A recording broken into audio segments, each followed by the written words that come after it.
And another one is number 4 viral on Spotify in the UK. Now, if they would, if you would have heard what they would have said, they wouldn't have let us put anything out. So that's what I mean.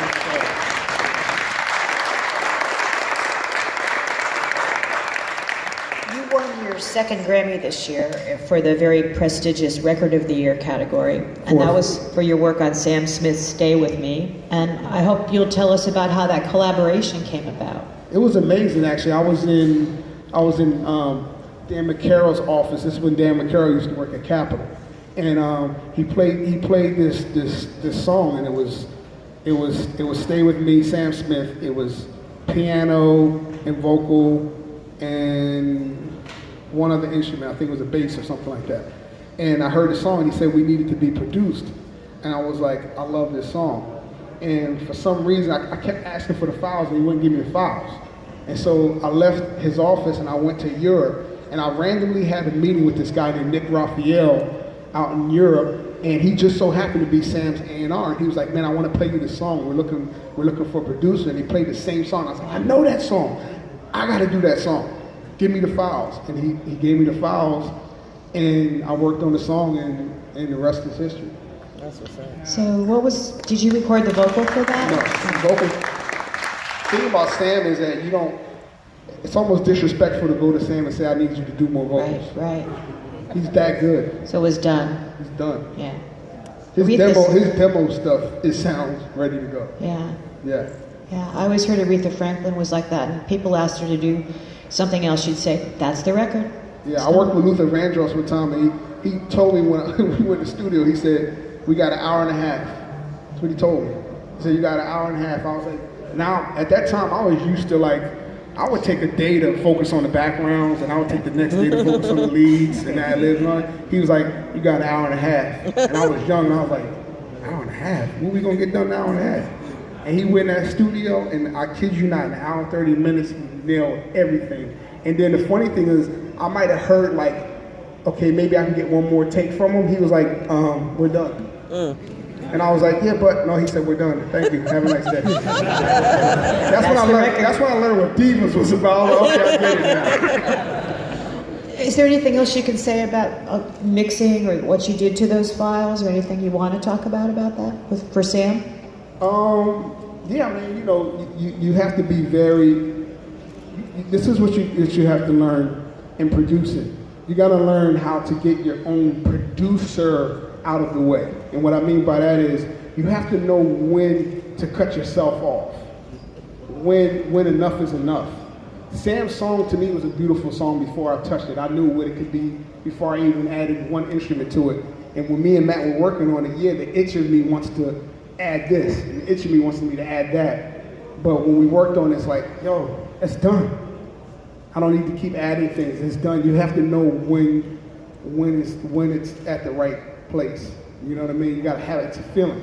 And also, I would, not to go off that subject, but you have to also learn patience. Like when I worked with Whitney Houston, I was at her house to cut her vocals for "It's Not Right, But It's Okay," and she had me sitting in her guest house for about 7 days before she showed up to do vocals. Whoa. Like I was waiting, they were like, yeah, we're gonna start today at 2 o'clock. 2 o'clock comes, she didn't come, and it'd be like 4, and she called over and she'd be like, I don't think I'm gonna work today, I'm a little hoarse. I'm like, okay, well, whenever you're ready. So then the next day comes and she'd be like, I'm still a little hoarse. And then the next day goes, I'm a little tired. And I was just like, man, I've been here for 3 days. It's a beautiful house and all, but what I learned from that experience was you have to be patient, because that song ended up going #1. And if I would have been all egotistical, like, man, I don't need this. And I've seen producers that I sat under who literally walked out on artists like, yo, I'm still the producer, I'm out. And I'm like, that's cool, but you gotta take the humble road sometimes. You gotta understand that the artist is the bonus for us, no matter what. Like, we could be the producer, but the artist is still #1. And you gotta get yourself out your own way and just be patient. Like yesterday's session, you have patience. Who are your favorite producers? Currently? Yeah. Right now? Yeah, I think so. Or you could go into the past. Okay. classic producers? Right now, it's crazy because I like stuff like this a little bit. You might not even know there's a guy named K Tronada. So like, I'm a big fan of what he does. I like what Skrillex and Diplo, how they partnered up and did something recently. We were playing it last night. I really like the way that sounds. I just feel like some of the production that I'm hearing nowadays won't last long though. And that's my thing, because I feel like everybody's copying each other. So it's hard for me to, I feel like if I like somebody today, tomorrow I'm liking somebody else, because it's literally going like, it's all over the place. It really is. Right now it really is, yeah. Max Martin is a genius to me. I've known Max since I was 18 years old.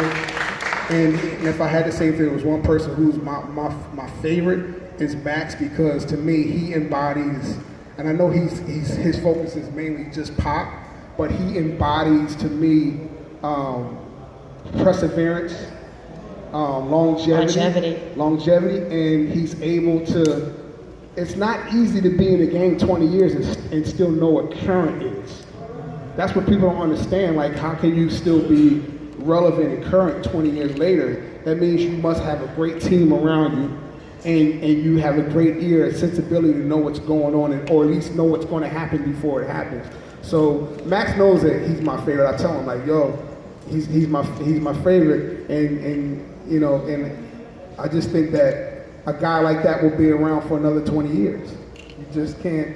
And it's something in the water in Sweden too that they drink for pop records. Sweet water, Swedish water. There's business there. How do you make artists comfortable with you in the studio?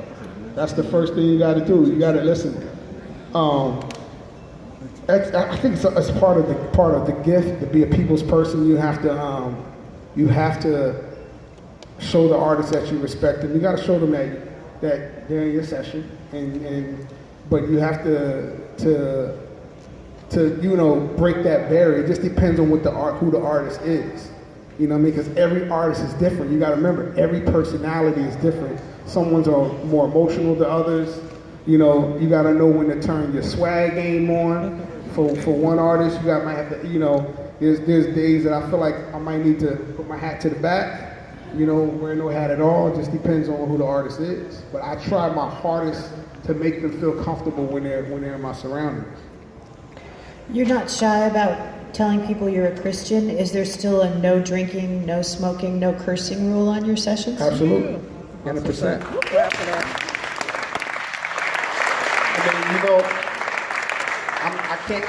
I can't rule over anybody.